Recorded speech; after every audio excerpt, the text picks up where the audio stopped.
ಜೈ ಭೀಮ್. ನಮ್ಮ ಹಿಂದೂ ಬಾಂಧವಗಳಲ್ಲಿ ನನ್ನದೊಂದು ಮನವಿ. ರಾಜ್ಯದಲ್ಲಿ ಎಲ್ಲೆಡೆ ಗಣೇಶ ಉತ್ಸವದಲ್ಲಿ ಗಲಭೆಗಳು ಉದ್ಭವಿಸುತ್ತಿವೆ. ಆ ಗಲಭೆಗಳಲ್ಲಿ ಭಾಗವಹಿಸಿದವರು ಶೂದ್ರಾದಿಶೂದ್ರರು, ಅಂದರೆ ಜಂಜೀವಾರ ಹಾಕದವರೆಲ್ಲರೂ ಶೂದ್ರಾದಿಶೂದ್ರರೇ. ಅದರಲ್ಲಿ SC ದಲಿತ ಸಮಾಜದ ಜನಗಳು ಭಾಗವಹಿಸಿದ್ದಾರೆ. ಆದರೆ ಈ ದೇಶದಲ್ಲಿ ನಾವು ಯಾವ ರೀತಿ ಬದುಕಬೇಕು, ನಮ್ಮ ಕರ್ತವ್ಯಗಳೇನು, ನಮ್ಮ ಜೀವನವೆಂದರೆ ಏನು ಎಂಬುದರ ಬಗ್ಗೆ ಅರಿವೇ ಇಲ್ಲದೆ ನಾವು ಬೀದಿಗಳಲ್ಲಿ ಗಣೇಶೋತ್ಸವವನ್ನು ಮಾಡುತ್ತಿದ್ದೇವೆ. ಆದರೆ ಈ ಹಬ್ಬವನ್ನು ಆಚರಣೆಗೆ ತಂದವರು ಒಬ್ಬ ಬ್ರಾಹ್ಮಣ ವ್ಯಕ್ತಿ. ಆದರೆ ಈ ದಿನ ಈ ಹಬ್ಬಗಳನ್ನು ಬ್ರಾಹ್ಮಣ ಸಮುದಾಯದ ಯುವಕರೇ ಆಗಲಿ, ಯುವತಿಯರೇ ಆಗಲಿ, ಹಾಗೂ ಹಿರಿಯರೇ ಆಗಲಿ, ಕಿರಿಯರೇ ಆಗಲಿ ಈ ರೀತಿ ಬೀದಿಗಳಲ್ಲಿ ಆಚರಣೆ ಮಾಡುತ್ತಾರಾ? ನಮಗೆ ಏಕೆ ಬೇಕು? ನಾವು ಹಬ್ಬ ಮಾಡಬೇಕಾದರೆ ನಮ್ಮ ಮನೆಯಲ್ಲಿ ಹಬ್ಬವನ್ನು ಆಚರಿಸಿಕೊಳ್ಳಬಹುದು. ಮನೆಯಲ್ಲಿ ಹಬ್ಬವನ್ನು ಆಚರಿಸಿಕೊಂಡು ನಮ್ಮ ಕುಟುಂಬ ಜೊತೆಲಿ ಒಳ್ಳೆ ಅಡಿಗೆಯೇ ಮಾಡಿ ಹೊಟ್ಟೆ ತುಂಬ ಉಂಡು ಸಂತೋಷ ಪಡಬಹುದು.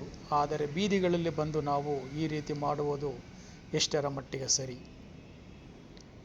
ಈ ಹಬ್ಬಗಳಲ್ಲಿ ನಮ್ಮ ಮೇಲೆ ಪೊಲೀಸ್ ಲಾಠಿ ಚಾರ್ಜ್ ಆಗಿದೆ, ಕೇಸುಗಳಾಗಿದೆ, ಕೋರ್ಟ್ಗೆ ಹೋಗಿದ್ದಾರೆ. ಮುಂದೆನೂ ನಾವು ಕೋರ್ಟಿಗೆ ಅಲೆಯಬೇಕಾಗುತ್ತದೆ. ಆ ದಿನ ನಮಗೆ ಈ ಹೋರಾಟಕ್ಕೆ, ಈ ಚಳುವಳಿಗೆ ಕರೆದಂಥವರು ನಮಗೆ ಏನಾದರೂ ಸಹಾಯ ಮಾಡುತ್ತಾರಾ?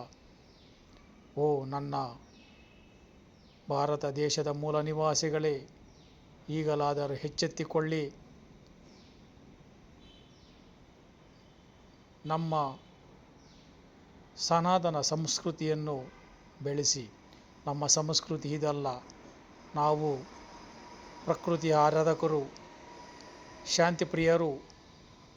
ಇಂತಹ ರಾಜಕಾರಣಿಗಳು, ಸಂಘ ಪರಿವಾರದವರು ನಮ್ಮನ್ನು ಬಳಸಿಕೊಂಡು ಅವರ ಬೇಳೆ ಬೇಯಿಸಿಕೊಳ್ಳುತ್ತಿದ್ದಾರೆ. ದಯವಿಟ್ಟು ಎಚ್ಚರವಾಗಿರಿ.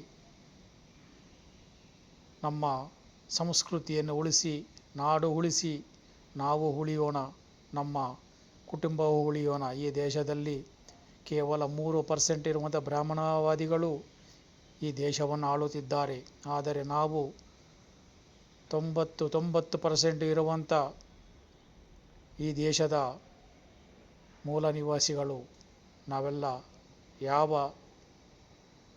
ಪರಿಸ್ಥಿತಿಯಲ್ಲಿದ್ದೇವೆ ಎಂಬುದನ್ನು ಅರ್ಥ ಮಾಡಿಕೊಳ್ಳಿ. ನನಗೆ ಬ್ರಾಹ್ಮಣ ವಿರೋಧಿ ಅಲ್ಲ. ನಾವು ಬ್ರಾಹ್ಮಣರು ನಮ್ಮ ಗೆಳೆಯರಿದ್ದಾರೆ. ಆದರೆ ಅವರು ಯಾವ ರೀತಿ ಪೂಜೆ ಮಾಡುತ್ತಾರೆ ಆ ರೀತಿ ನಾವು ಕೂಡ ಪೂಜೆ ಮಾಡಬೇಕು. ಅವರು ಜಾತ್ರೆ ಮಾಡೋದಿಲ್ಲ, ಮಾಡಿದರೆ ನಾವು ಮಾಡೋಣ. ಗಣೇಶ ಹಬ್ಬ ಬೀದಿಯಲ್ಲಿ ಮಾಡಿದರೆ ನಾವು ಮಾಡೋಣ. ಶ್ರೀರಾಮನವಮಿ ಬೀದಿಯಲ್ಲಿ ಮಾಡಿದರೆ ನಾವು ಮಾಡೋಣ. ಇಲ್ಲದಿದ್ದರೆ ನಮಗೆ ಏಕೆ ಬೇಕು ಇವೆಲ್ಲನೂ?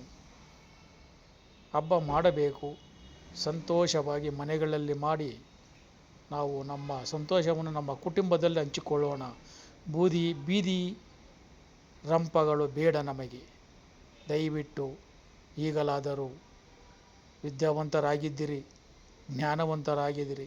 ಬಾಬಾ ಸಾಹೇಬ್ ಅಂಬೇಡ್ಕರ್ ಕೊಟ್ಟಂಥ ಸಂವಿಧಾನ ಅಡಿಯಲ್ಲಿ ಈ ದೇಶ, ರಾಜ್ಯ, ನಾವು ನೀವು ಎಲ್ಲರೂ ಎಲ್ಲ ಹಕ್ಕುಗಳನ್ನು ಪಡೆದುಕೊಂಡು ನಮ್ಮ ಜೀವನವನ್ನು ನಾವೇ ನಮ್ಮ ಕೈಯಾರ ಕತ್ತಲಿನ ಕೋಣೆಗೆ ತಳ್ಳಿದುಕೊಳ್ಳುವುದು ಎಷ್ಟರ ಮಟ್ಟಿಗೆ ಸರಿ?